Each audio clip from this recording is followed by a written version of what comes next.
Assalamualaikum warahmatullahi wabarakatuh. Apa kabar semuanya? Semoga keberkahan dan kesehatan selalu meliputi kita semua. Amin.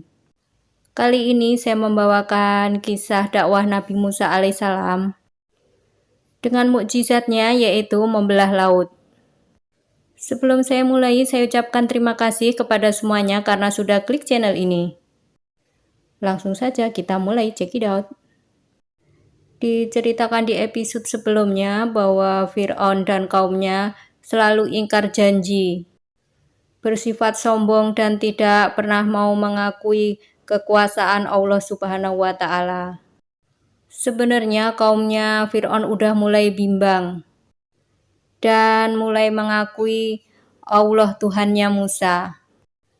Namun dengan segala tipu daya Fir'aun dan ancaman dari Fir'aun, mereka pun takut beriman kepada Allah Subhanahu wa Ta'ala.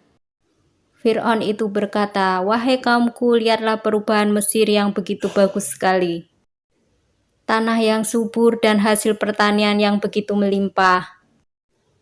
Air melimpah begitu banyak. Hewan ternak pun gemuk-gemuk dan sehat-sehat. Itu semua tidak lepas dari campur tanganku." Fir'aun berkata itu dengan sangat yakin dan sangat lantang sekali. Kaumnya Fir'aun membenarkan ucapan Fir'aun, kecuali kaum Bani Israel. Dan pada kenyataannya, kaum Bani Israel masih dijadikan budak oleh Fir'aun. Akhirnya kaum Bani Israel berduyun-duyun menghadap Nabi Musa alaihissalam. Kaum Bani Israel berkata kepada Nabi Musa, "Hai Musa, kita semua sudah tidak betah tinggal di Mesir. Apakah tidak sebaiknya saja kita pindah dari Mesir?" Dan yang lain pun berkata demikian. Mereka setuju pindah dari Mesir. Nabi Musa pun menjawab, "Bersabarlah wahai kaumku." Dan Nabi Musa pun berdoa kepada Allah Subhanahu wa Ta'ala memohon petunjuk atas permasalahan kaumnya.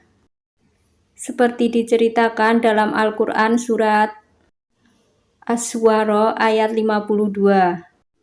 Dan kami perintahkan, kami wahyukan kepada Musa, "Pergilah di malam hari dengan hamba-hambaku yaitu Bani Israel, sebab kamu pasti akan dikejar." Atas perintah Allah Subhanahu wa Ta'ala, pada malam harinya Nabi Musa alaihissalam dan kaumnya pergi keluar dari Mesir. Mereka semua keluar di malam hari agar tidak ketahuan orang Kipti dan orang-orangnya Fir'aun. Keesokan harinya, kepergian Nabi Musa dan kaumnya terdengar juga oleh Fir'aun. Mendengar semua laporan dari anak buahnya itu, Fir'aun sangat marah sekali. Seenaknya saja Musa dan Bani Israel itu keluar dari Mesir tanpa seizinku. Pengawal, tangkap dan kejar mereka, hukum mereka sampai mati. Lagi pula saya yakin mereka belum jauh. Lagi pula mereka jumlahnya hanya sedikit. Sangat mudah bagi kita untuk menangkap dan membunuhnya. Dengan sigap, pengawalnya pun menyiapkan berbagai peralatan yang lengkap. Dari kuda, makanan, dan peralatan perang lainnya yang canggih di zaman itu. Setelah semua peralatan siap, Fir'aun dan kaumnya pun mengejar Nabi Musa dan kaumnya. Ketika Nabi Musa alaihissalam dan kaumnya sampai di tepi laut, maka perjalanan pun terhenti.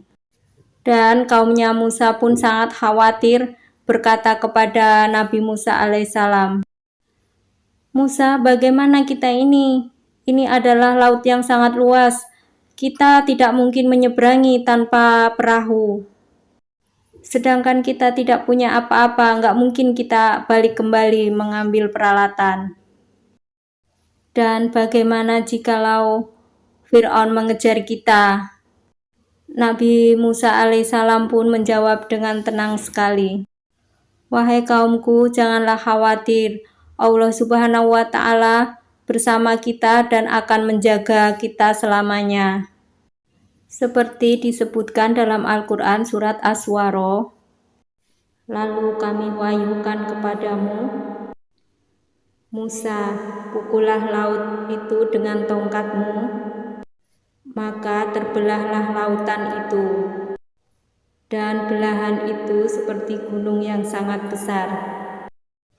Kemudian Musa pun memukulkan tongkatnya ke laut, dan benar saja laut pun terbelah menjadi dua, dan di tengahnya terdapat jalan panjang untuk melintas. Dan semua pun sangat takjub dan berkata, Masya Allah, Allahu Akbar.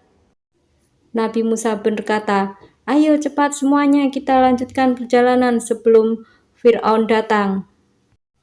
Baiklah, mereka pun dengan cepat-cepat melanjutkan perjalanan agar tidak terkejar oleh Fir'aun. Tidak berselang lama, Fir'aun pun sampai ke tepian Laut Merah. Kaum Fir'aun pun merasa takjub dan aneh melihat laut yang terbelah. Kaum Musa pun berkata, apa ini? Ini sihir apa? Sangat bagus sekali. Ayo cepat kita kejar saja mereka lewat jalan ini. Ketika Fir'aun dan kaumnya mengejar Nabi Musa dan Bani Israel, Fir'aun dan kaumnya sudah sampai di tengah laut. Namun Nabi Musa dan kaumnya sudah sampai di pinggir laut. Kaum Fir'aun pun berkata, lihat itu mereka. Kita kejar dan kita bunuh mereka. Namun atas kuasa Allah, laut pun kembali menyatu. Dan Fir'aun serta kaumnya pun tenggelam di situ. Nabi Musa alaihissalam dan kaumnya pun selamat dari kejaran Fir'aun dan kaumnya. Sebelum mati tenggelam, sebenarnya Fir'aun sudah mengakui kesalahannya. Ya Allah, sesungguhnya aku percaya bahwa tidak ada Tuhan Allah selain Engkau. Hamba berserah diri kepadamu ya Allah, dan selamatkan hamba ya Allah.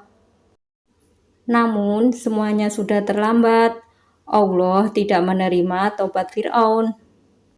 Seperti disebutkan dalam Al-Quran surat Yunus ayat 91. Apakah kamu sekarang baru beriman? Padahal sesungguhnya engkau telah durhaka sejak dahulu.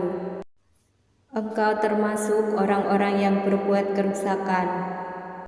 Sedangkan di sisi lain, Bani Israel pun masih merasa khawatir tentang keadaan Fir'aun. Mereka semua bertanya kepada Musa, hai Musa, bagaimana keadaan Fir'aun? Apakah benar dia telah tenggelam di Laut Merah? Karena kami sangat ragu karena Fir'aun itu mengaku-ngaku Tuhan dan tidak akan mati. Bani Israel lain pun berkata, pasti sudah mati kan ya Musa, ditelan oleh Laut Merah? Benar sekali kaumku, bahwa Fir'aun itu sudah mati ditelan oleh laut. Namun Allah Subhanahu wa Ta'ala menyelamatkan jasadnya untuk dijadikan pelajaran bagi manusia yang akan datang, bahwa zaman dahulu kala ada seorang raja bernama Fir'aun yang sangat kejam dan mengaku Tuhan, dan kisah itu benar adanya. Itu tadi kisah Nabi Musa alaihissalam ketika diberi mukjizat membelah Laut Merah. Jika saya salah dalam menyampaikan, saya mohon maaf sebesar-besarnya. Karena sesungguhnya kebenaran hanya milik Allah Subhanahu wa Ta'ala. Jika ada yang kurang, boleh ditambah di kolom komentar. Akhir kata, wassalamualaikum warahmatullahi wabarakatuh. See you next video.